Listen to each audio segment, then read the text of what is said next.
எப்பவுமே நெகட்டிவா ஃபீல் பண்றீங்களா? மனம் ரொம்ப பாரமா இருக்கா? மனதை லேசாக்கும் இந்த 10 பவர்ஃபுல் டெக்னிக் உங்க ஸ்ட்ரெஸ் அண்ட் நெகட்டிவ் ஃபீலிங்ஸை விலக்கி உங்களை எப்பவுமே பாசிட்டிவா வச்சிருக்கும். இது மனம் மோட்டிவேஷன் தமிழ். உங்களுடன் பேசிக் கொண்டிருப்பது வாணி.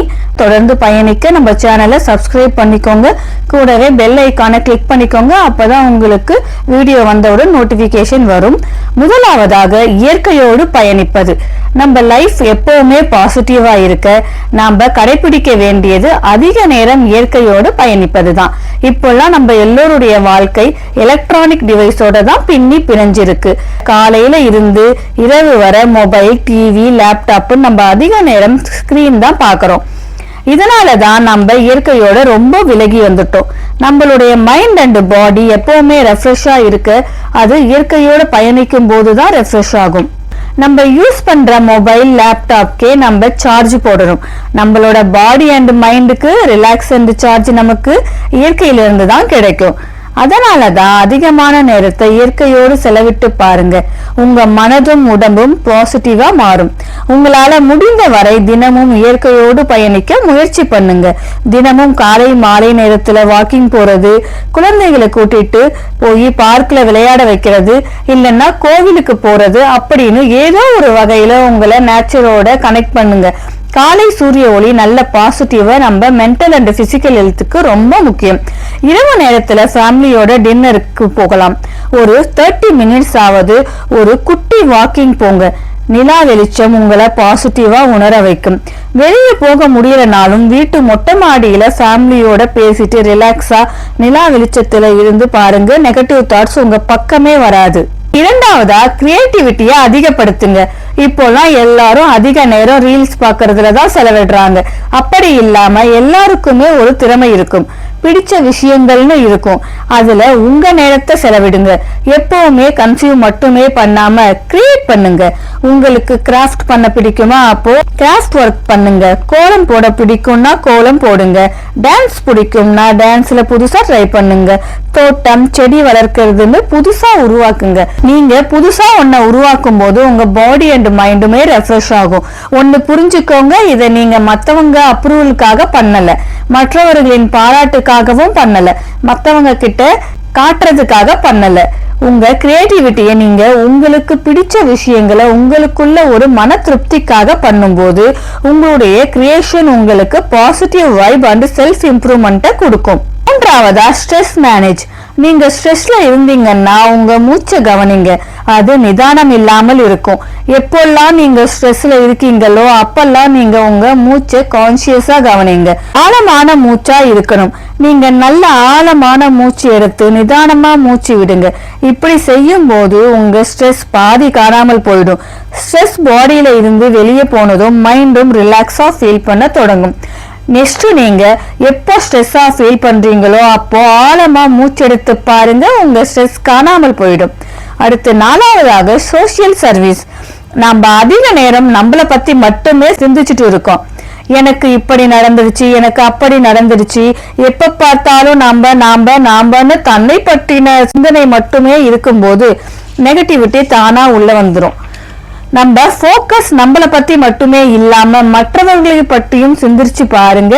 மற்றவர்களுக்கு தேவைப்படும் உதவியை செய்யுங்க. அது பணமா இருக்கலாம், இல்ல உங்க பிரசன்ஸா இருக்கலாம். அப்படி நீங்களே போய் நல்ல செயல்ல ஈடுபடுங்க. மற்றவர்களுக்காக நல்ல செயலை செய்யும் போது நமக்குள்ளேயே பாசிட்டிவ் வைப் உருவாக தொடங்கும். ஐந்தாவதா கிளீன் யுவர் மைண்ட். மன தூய்மை, மனதை சுத்தப்படுத்துதல். நம்ம மனதை எப்பவுமே நம்ம கிளீனா வச்சிருக்கணும். நம்ம வீட்டை குப்பையா வச்சிருந்தா நல்லா இருக்குமா? வீட்டுக்குள்ள நிம்மதியா வாழ முடியுமா? அது போலதான் நம்ம மனதை தூய்மையா வச்சிருக்கணும். அவங்க எனக்கு இதை பண்ணிட்டாங்க, அதை பண்ணிட்டாங்க, நமக்கு மட்டும் ஏன் இப்படி நடக்குது அப்படிலாம் யோசிக்காம மனசை எப்பவும் லேசா வச்சிருக்கணும். அதற்கு மெடிடேஷன் பண்றது, யோகா பண்றது ரொம்பவே சப்போர்ட்டிவா இருக்கும். உங்களை நீங்களே ஹீல் பண்ணிக்கணும். ஆறாவதா உடல் தூய்மை. எப்பவுமே நம்ம உடம்பிற்கும் மனதிற்கும் ஒரு கனெக்ஷன் இருக்கு. நம்ம நெகட்டிவா யோசிக்கும் போது நம்ம மைண்ட் சம்பந்தப்பட்டதுன்னு நம்ம நினைக்கிறோம். அப்படி இல்லை. நம்ம உடல்நிலையும் நம்ம மைண்ட்ல தான் பல விதத்துல பாதிக்கும். நம்ம உடம்புல தேவையில்லாத கழிவுகள் தேங்கி இருந்தாலும் நம்ம மனநிலையை பாதிக்கும். அதனாலதான் அப்பப்ப நம்ம உடல் கழிவுகளையும் கிளீன் பண்ணணும். அதற்கு பெஸ்டான வழி ஃபாஸ்டிங் இருப்பது. விரதம் இருப்பதுல நிறைய முறை இருக்கு. ஒரு நாள் முழுமையாக உணவு எடுத்துக்காம தண்ணீர் மட்டும் குடிக்கலாம். இல்லைன்னா இன்டர்மிட்டன்ட் ஃபாஸ்டிங் இருக்கலாம். 16:8 இல்லைன்னா 12:12ன்னு 12 மணி நேரம் சாப்பிட்டு 12 மணி நேரம் ஃபாஸ்டிங்ல இருப்பது. நீங்க ஃபாஸ்டிங்ல இருக்கும்போது உடம்பு தன்னைத்தானே கிளென்ஸ் பண்ணும். உடல்ல இருக்கும் டாக்ஸிக்ஸ் எல்லாம் வெளியே போகும். ஃபாஸ்டிங்ல இருக்க முடியாதவங்க எல்லாம் மாதத்துல ஒரு நாள் ஆவது லைட்டா ஃபுட் மட்டும் எடுத்துக்கோங்க. ஃப்ரூட்ஸ் மட்டும் சாப்பிடுறது இல்ல லிக்விட் ஃபுட் மட்டும் சாப்பிடுறது, அந்த மாதிரி லைட் ஃபுட்டா சாப்பிட்டு கிளென்ஸ் பண்ணுங்க. 7வதா ஈட் ப்ரோபயோட்டிக்ஸ். எல்லா டாக்டர்ஸும் கட் ஹெல்த்னு சொல்லி கேட்டிருப்பீங்க. நம்ம கட் தான் நம்மளுடைய செகண்ட் பிரெயின். குடல்ல நல்ல பாக்டீரியாக்கள் இருக்கும். இந்த பாக்டீரியாஸ் தான் நம்மளுடைய உணவை எளிதில் செரிப்பதற்கும் நம்மளுடைய இம்யூனிட்டியை பில்ட் பண்றதுக்கும் உதவக்கூடிய பாக்டீரியா. இந்த பாக்டீரியாவின் அளவு குறையும் போதுதான் செரிமானம் பாதிக்கப்படுது. நம்ம பாடியில இன்ஃப்ளமேஷனும் ஏற்படும். குடல் பாதிக்கப்பட்டா மைண்டும் பாதிக்கப்படும். குடலுக்கு தேவையான நல்ல பாக்டீரியாவை கொடுப்பதுதான் இந்த ப்ரோபயோட்டிக். புளிக்க வைத்த உணவுகள். ப்ரோபயோட்டிக்னா தயிர், மோர், பழைய சாதம் இதையெல்லாம் எடுக்கும் போது நமக்கு ஏற்படும் நெகட்டிவிட்டி குறையும். 8வதா clean your place and mind. எப்பெல்லாம் நீங்க ஸ்ட்ரெஸ்ஸா ஃபீல் பண்றீங்களோ அப்பெல்லாம் நீங்க உங்களை சுற்றி இருக்கும் தேவையில்லாத பொருளை அகற்றுங்க. வீட்டுல நீங்க தேவையில்லாத பொருட்களை அகற்றி கிளீன் பண்ணும் போது நீங்களே உங்களுக்குள்ள தேவையில்லாத தாட்ஸ் வராம கிளீனிங்ல கான்சென்ட்ரேட் பண்ணி ஃப்ரெஷ்ஷா ஃபீல் பண்ணுவீங்க. உங்களுக்கு ரொம்ப ஸ்ட்ரெஸ்ஸா இருக்கா, ரொம்ப கஷ்டமா இருக்கா, அப்போ ஒரு பேப்பர் பேனா எடுத்துக்கோங்க. நெகட்டிவ் ஸ்ட்ரெஸ்ஸா தோன்ற அத்தனை விஷயங்களையும் அந்த பேப்பர்ல நீங்களே எழுதுங்க. அதை நீங்க படிச்சு கூட பார்க்க வேண்டாம். எழுதி முடிச்சுட்டு கிழிச்சு தூக்கி போட்டுடுங்க. உங்க நெகட்டிவ் ஃபீலிங்ஸ் உங்களை விட்டு விலகி ஓடிடும். 9வதா அன்றாட நோக்கம். ஜப்பான் மக்கள் நீண்ட ஆயுளோட இருக்க காரணமா அந்த மக்களுக்குள் இருக்கும் அன்றாட நோக்கம் தான் காரணம்னு சொல்றாங்க. காலையில நம்ம எழுந்திருப்பதற்கான காரணம் எல்லோருக்கும் ஒரு பர்பஸ் இருக்கணும். தினமும் எழுந்திருக்க பர்பஸ் இருந்தாதான் ஒரு ஆர்வம் இருக்கும். இப்போ நாளைக்கு நமக்கு ஒரு ஃபங்க்ஷன் இருக்கு, நமக்கு பிடிச்ச விஷயங்கள் ஒண்ணு நாளைக்கு நடக்க போகுது, இல்ல நாளைக்கு உங்களுக்கு பிறந்த நாள், இல்ல ஏதோ ஒரு கொண்டாட்டம் அப்படின்னும் போது உங்க மைண்ட் எவ்வளவு ஒரு ஃப்ரெஷ் அண்ட் ஆக்டிவா இருக்கு. 10வதா பாசிட்டிவ் அஃபர்மேஷன். உங்க வாழ்க்கையில எந்த சிச்சுவேஷன் வந்தாலும் நமக்கு நல்லதுதான் நடக்கும், நல்லது மட்டும்தான் நடக்கும்னு நீங்க ஆழமா நினைங்க. ஏதாவது ஒன்று தப்பா இருந்தாலும் அதற்கு ஏதோ காரணம் இருக்கும்னு நம்புங்க. பாசிட்டிவா யோசிக்க முயற்சி பண்ணுங்க. இந்த பிரபஞ்சம் பாசிட்டிவிட்டியை உங்களிடம் வந்து சேர்க்கும். இந்த 10 விஷயங்கள்ல உங்களுக்கு எது பிடிச்சிருந்ததுன்னு கமெண்ட் பண்ணுங்க. இல்ல ஆல்ரெடி இதுல நீங்க ஏதோ ஒன்ன ஃபாலோ பண்றீங்கன்னா அதையுமே கமெண்ட் பண்ணுங்க. மற்றவங்களுக்கும் யூஸ்ஃபுல்லா இருக்கும்.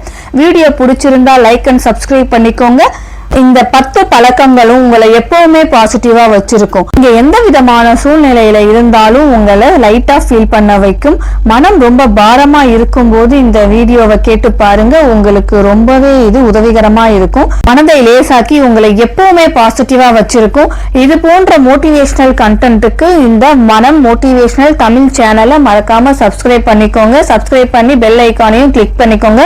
அப்பதான் உடனுக்குடன் நோட்டிபிகேஷன் வரும். வீடியோ பிடிச்சிருந்தா உங்க நண்பர்களுக்கும் ஷேர் பண்ணுங்க. நம்ம சேனலுக்கு சப்போர்ட் பண்ணுங்க. மீண்டும் வேற ஒரு மோட்டிவேஷனல் வீடியோவோட பார்க்கலாம். நன்றி.